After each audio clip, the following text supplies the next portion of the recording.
Welcome to episode 2 of our podcast for Endo Forward Foundation. I'm board president Liz, and I've got I'm Yadi. And I'm Jessica. perfect. So today we're going to be talking about a really important topic that the three of us kind of stumbled upon during our project management meeting this month. And that is going to be suicide and suicidal ideation after endometriosis surgery. But we were actually just talking before I hit the record button, and Jessica was telling us that she had been out to happy hour with a friend. And he had also said that, nobody really talks about how you struggle with depression after any kind of surgery. His wasn't obviously endo surgery. He had had shoulder surgery. And yeah, it's just something that we all dealt with after our endo surgeries. And it can be a really scary topic to talk about with your friends and family or even your spouse, because suicide and suicidal ideation and everything that comes with those words can be really scary for other people to hear. But in such a safe place where we all understand what we've gone through, it can really be a great thing to talk about and open up about. And we don't feel so alone once we start talking about it. So I will kick it to one of the girls if y'all want to kind of talk about what we were sharing on Friday. Who wants to chat?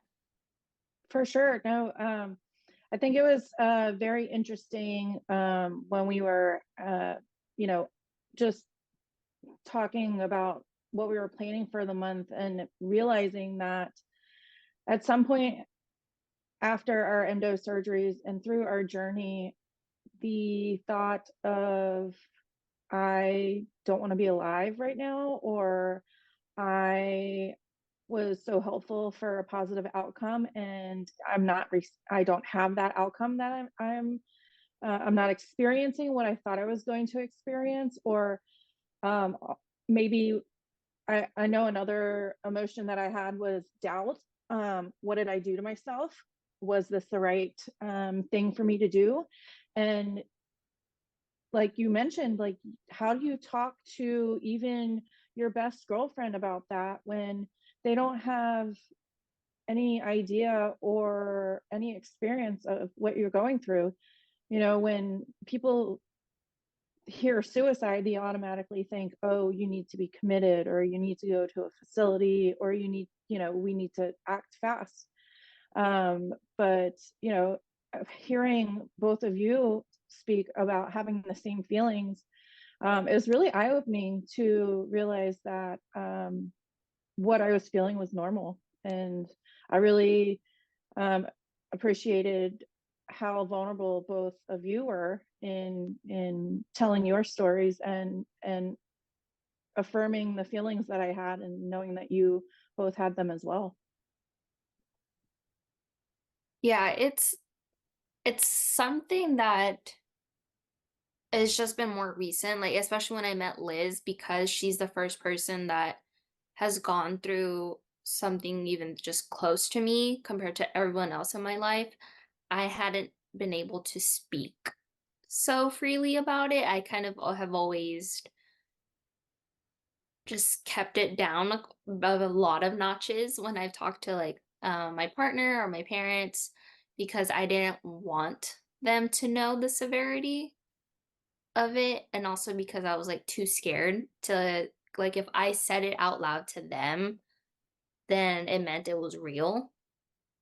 And it was something that I'm able to be in mental therapy, and I came to the conclusion that it's not that I'm scared people won't accept me with this, these feelings, but more so like I don't want them to see the real me, because I think we all kind of tend to learn how to fake it, and fake being happy, fake being okay.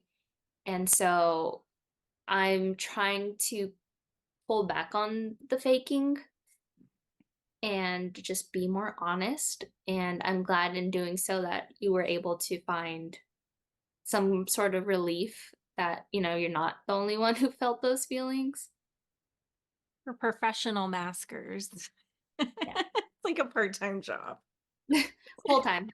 Full time. Full-time. Okay, full-time job.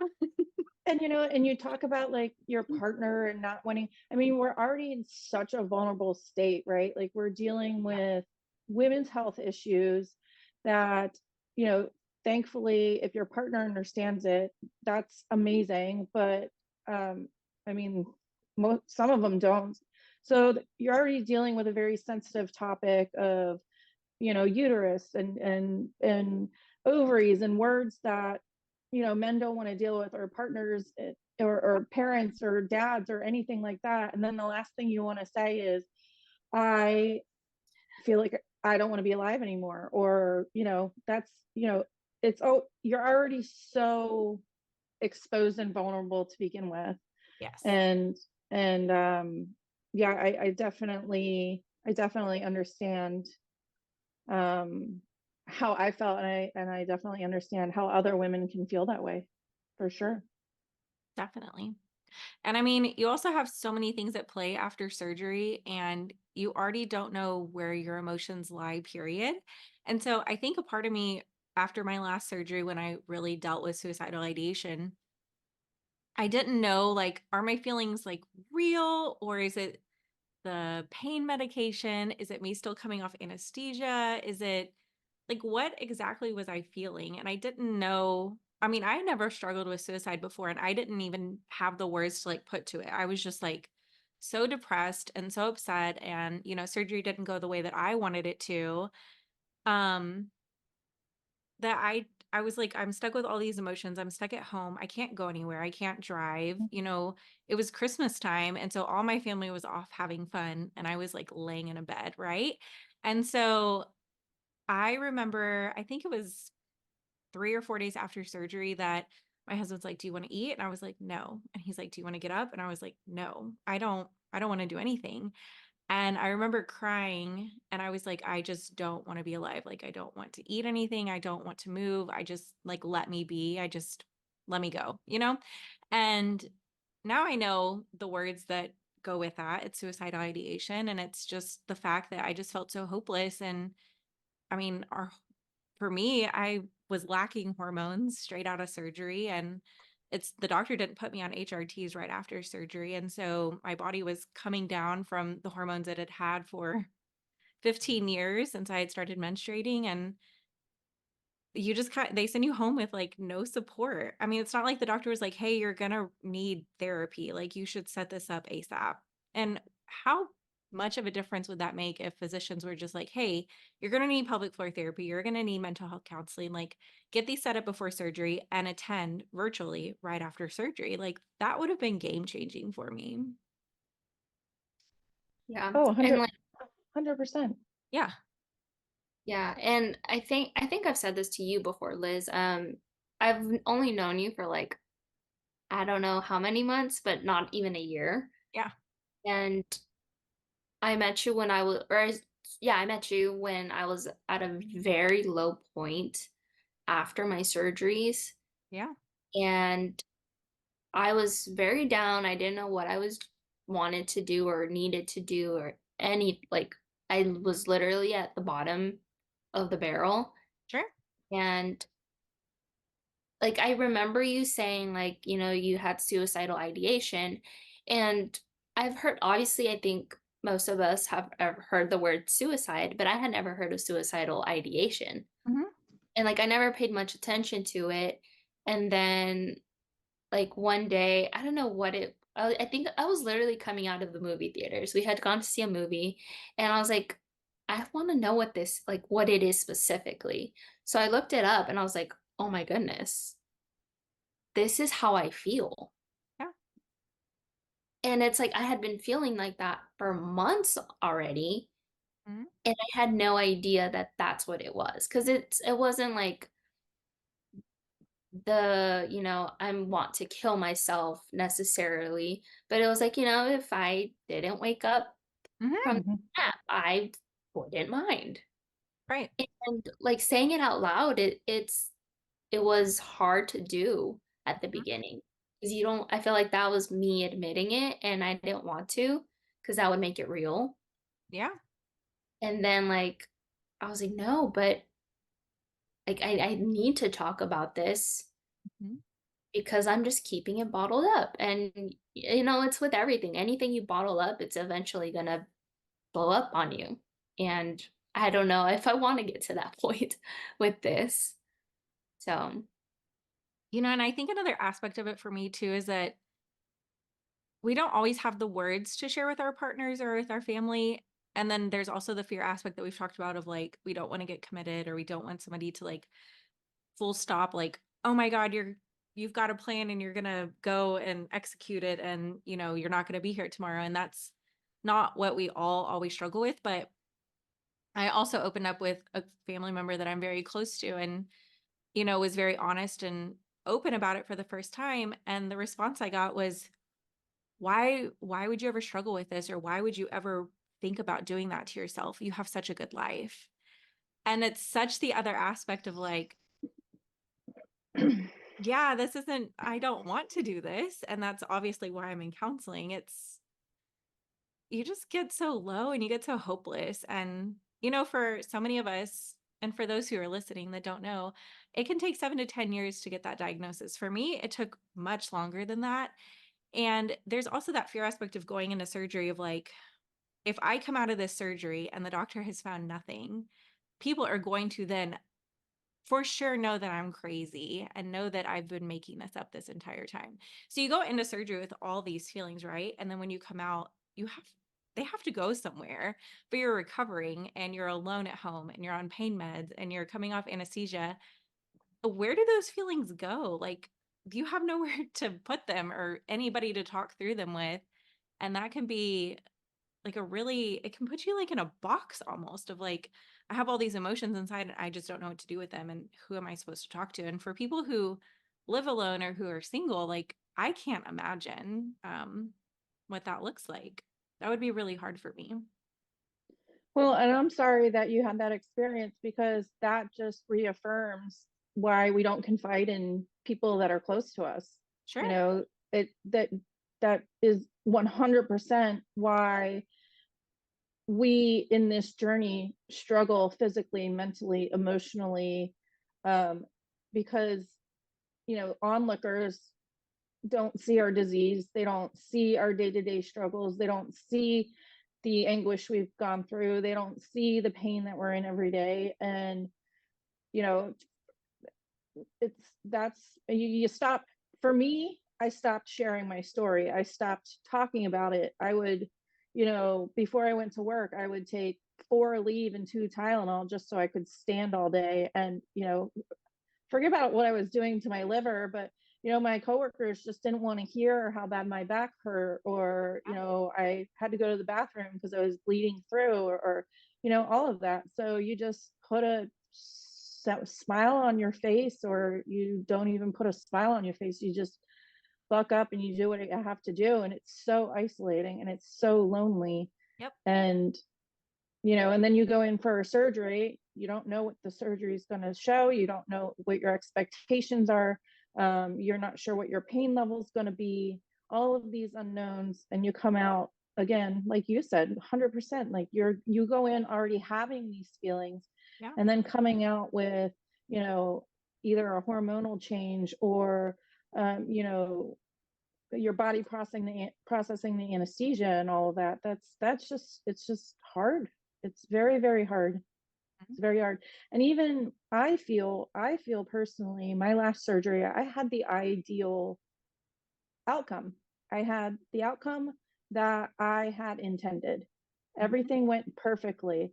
And yet I was home every day wishing that if I just laid down and took a nap, I wouldn't wake up, Sure. because I was miserable. Mm-hmm. So, yep. and I think like with the surgeries themselves, when I had my first one, going into my first one, like endometriosis was only like barely mentioned by my OB-GYN, who was the one that was going to do my surgery. So I never bothered to look into it or what it was or anything like that. And leading up to the surgery itself, like I was like, should I do it? Should I just cancel? Like, what if they don't find anything? Yeah. Like, what would be the point? And if it wasn't for my mom and my partner, because they're like, there has to be something if you're in this much pain all the time. Right. Like, there has to be something. And, like, they're the only reason that I did go through with it, and I remember when I woke up, I asked my mom, like, "What did they find?" And she was like, "Endometriosis." And I don't think I fully processed it at that moment. All I knew was, like, I'm not crazy. Like, there was something there, um, and it explains everything. And afterwards, like, I don't know what it was. I still didn't bother really looking into what endometriosis was. And I kind of set my expectations to be like, I'm going to be 100 after this. Like, once recovery is done, like, I'm going to go back to my life Yep. and do what I want to do. And so going in the complete opposite direction in that was such a mental toll. Like, it took such a mental toll because I'm getting worse, not better. Mhm. I'm wanted to do, like, my workout routines every day, and now I can barely walk. Mhm. Like, there's, like, all those things, and it was I had my second surgery just 4 or 5 months after that with, a excision specialist, and I kind of set my hopes up again of, "Wow, like, I'm so ready to feel better, like, this is gonna, change my life." Yep. And it happened all over again, and no one tells you, like, how hopeless you get because of, like, you're doing what you need to do or what you think you need to do to get better, and you're not getting better. So no one really talks about that or tells you, like, "Hey, like, you really need to prepare yourself mentally for being let down." I mean, not even being let down, but prepare yourself to live the rest of your life like this, you know? And going back to the story with my family member, it does get really frustrating that our family and friends don't understand, but at the end of the day, I do get frustrated in the beginning, but then I have to sit back and I have to say, like, okay, well, they haven't walked this walk. And from the outside looking in, somebody has shoulder surgery. They're going to go and they're going to have surgery. They're going to get better. It might take 12, 18, 24 weeks for them to get better, but that shoulder is probably not going to be an issue for them. But we go into surgery and 12, 18, 24 weeks later, some of us don't ever get our lives back. And living in constant pain, I'm 33 and we went to the botanical gardens for Christmas and I literally felt like I was 70 years old because my stomach swells and then I'm hurting and I can't walk and well crap, I wore jeans and I should have worn yoga pants, but I'm 33 and I want to look cute when we go out for family outings and none of that is realistic anymore and I have to live this way. So the hopelessness sets in. I'm going to go in for another surgery probably this year. I don't expect to come out any better than I am. I mean, maybe a little less pain, but at the end of the day, I know that I'm facing another X amount of surgeries for the next 20, 30 years of my life. I'm already in menopause. So, endo isn't going to go away. I know that for a fact. And I mean, what do you do with this, right? Like, I'm in counseling and my counselor can only do so much, but at the end of the day, you still feel so hopeless because I only have one body. I have to live in this body. And I'm never going to get rid of this disease. And that's hard to like stare down a life where you're facing X amount of surgeries. And also, like, no one talks about the guilt that I'm facing placing all that on my spouse, right? Like, he didn't sign up for this. He didn't sign up to walk this road and to have a wife who goes through pain 24/7 and has X amount of surgeries. And, like, that's a lot of guilt to carry that you're putting somebody else's life through that. Not only just yours. It's hard. Yeah. So a message I literally sent to my partner at 10:47 p.m. last night was, "I'm sorry my illness literally getting in the way of our entire lives." Yeah. Mm. And I was because So I met him when I was in high school, but we started dating after I turned 18 and went off to college. And I'm turning 24 this year. We've been together since I was 18. So Mhm. that's almost 6 years. And it was only about a month or two that we started dating that I started having my symptoms. And so while I'm grateful, like we've both been learning about it at Mhm. the same time, there's that guilt, like you said, about, them having to deal, not, it sounds bad, I guess, saying deal with, but deal with Yeah. issues. I don't know And which word you to sign. yeah, I was a kid, but it's such a weird thing because it's like, they could leave if they wanted to, Yeah. Mhm. but they choose to stay, but you still feel guilty because they don't deserve that, but they're choosing to stay, and it's this whole mess. So I don't know. I don't even know what to say about that, but there's that guilt for sure. Yeah.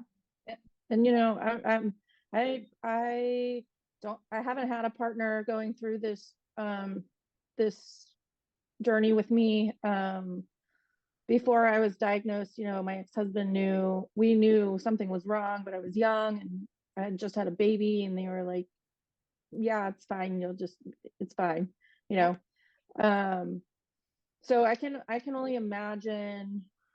I just know myself and how I feel inconveniencing or even struggling to verbalize what I need from somebody. I can't even imagine having to had gone through this journey um, with a significant other that didn't understand or know or well, at least Yari, with you guys are learning together, right?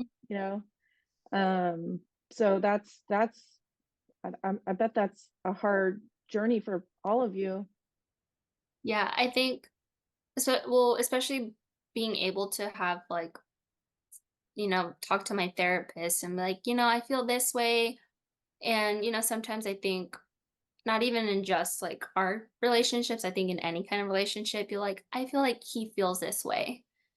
Um, and she's like, well, has he ever said anything to make you feel like that? Well, no, but Yeah. I I think he feels this way. And she kind of brought up how like, because I've said this before, but I want to wallow in my self-pity kind of person. I want to Mhm. be upset. I don't want you to tell me it's going to be okay. And my partner is very much it's going to be okay kind of person. And I know he never means it with like ill intention. Yeah. That's just how he is. And my therapist was like, maybe he wants you to tell him it's okay for him to also be upset. And I was like, I never thought about that. Like, I would just expect him to say, hey, I'm upset, not like need my permission or whatever. And I brought it up. I was like, hey, like, it's okay for you to also be upset that this is part of your life and it's an inconvenience to you and it's upsetting for you. Like, it's okay to have those feelings. Hmm. And he was like, I never wanted to say it because like you're the one physically going through these things. And he didn't want to like make my feelings um unvalidated Sure. Mhm. because of this. And so now I've always been concerned about his feelings. Obviously, I think if you have a significant other, you're always going to be concerned for them. But I think when you have like a chronic illness, you kind of are more concerned about their feelings because you're like, am I not paying enough attention to them? Am I putting too much on them? And then it just comes, it piles up on you too. I mean, it doesn't even have to be a significant other though. I mean, even with like my best friends, I have the hardest time. I find it easier to text y'all and like to vent to you two about how I'm feeling and like what I'm going through and like disappointment and how disappointing, the outcome was or whatever, than it is to text my friends, because this is something that, we're actively involved in. Our lives are like entwined with this, right? And I know that y'all will always understand, but if I'm going to go text my friend and be like, oh, I don't feel good this week, or, I'm canceling plans the next week, or, hey, my limitations, keep me from doing this, I feel guilty for like putting that on them or always talking about it or making it their lives too. I don't want somebody else's life to be fully encompassed by my chronic illness all the time. And some days that means that I just sit alone and I don't tell anybody how I'm feeling, and I have to shove that, which what does that do? It just leads you back to more hopelessness, more suicidal ideation, more depression. Because you're stuffing it and you don't have anybody to talk to and you feel really alone. Absolutely. I remember when I told my mom when I had finally committed to having my last surgery with excision and hysterectomy. I told my mom because I just needed to tell somebody. Yeah. And her response was, "Oh, good, you get to wear white pants now." And I'm like, like how the it was the most bizarre response. And I felt like saying, "Yes, mother, the past 24 years of my life, I have been going through misery, and I'm so excited. And this is exactly why I'm removing my uterus so I can wear white pants." It was just, I, Sometimes you you know, have to laugh. I was like, right, yep. Have I worn white pants since my hysterectomy? No, I don't think I would ever wear white pants. Not to people that love wearing white pants, but it's just like some of these like the most random things that people say, or how, I don't know. I was in shock when she said, "Oh, you can wear white pants now," and I was like, "Mom, that's not why I'm doing it. This is no, but okay, no." Yeah. My brother, so this was like pre me educating him on our illness, compared his post surgery, it was shoulder surgery, ironically, to, because he had this assumption that I just kind of am lazy and don't want to do anything and want to be sad and incapable of doing things, without realizing the like actual pain and everything that comes with this. Yeah. And so he was like, "Well, I'm upset too after my surgery because I can't do specific workouts now." And I was like, yeah, that it's not the same. It It's not was it. like, "I'm sorry you can't do a certain workout, but it do not compare that to what I'm going through." Yeah. And so it's like, I don't know where, no offense to your mother, but where they get these things from. Like, where their brains like, "You know what? This is what I wanna say." You But know, I think one of the things my counselor told me, which might be applicable to both of these, is that, well, I guess more so you, Yadi, guys are fixers and they want to fix things. And when they can't, they try to find some way to associate with us and associate with our illness. And it can be really frustrating to hear those things. But ever since I started looking at it in that light, every time my husband says something, I'm like, okay, he's trying to fix something. Like, how can I help him understand that this isn't fixable? There's no fixing it. Yeah. And, how can we make families understand that? And for a lot of us with chronic illness, it's really hard to go through life with, family who just doesn't understand that or doesn't want to put the time in to understand it or learn about our illness. And, you wish that everybody would sit down and read the literature and watch the YouTube videos and watch all the conferences and really learn about our illness. And unfortunately, we just don't always get that. So, Not, and not unless like there's a celebrity tied to it. And oh, finally, yeah. what was that? Amy Schumer. She spoke out about her endo and her hysterectomy. And literally, I had people reaching out and they were like, "Is this what you had?" I'm like, "Yes, yes, that's what I have. That's what it will never go away. This is what I have. This is what I live with." Yeah. So, yeah, Yep. absolutely. Well, we wanted to talk about this topic because we want everybody to feel open and comfortable talking about it.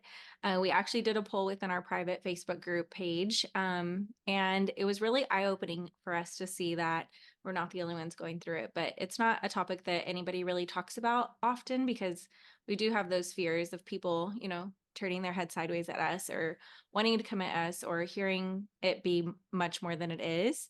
So we will be launching a program at the end of this month. And I'm going to kick it over to Jessica real quick to give a few details about that. And we hope that this brings you a little bit more comfort and support. Yes, absolutely.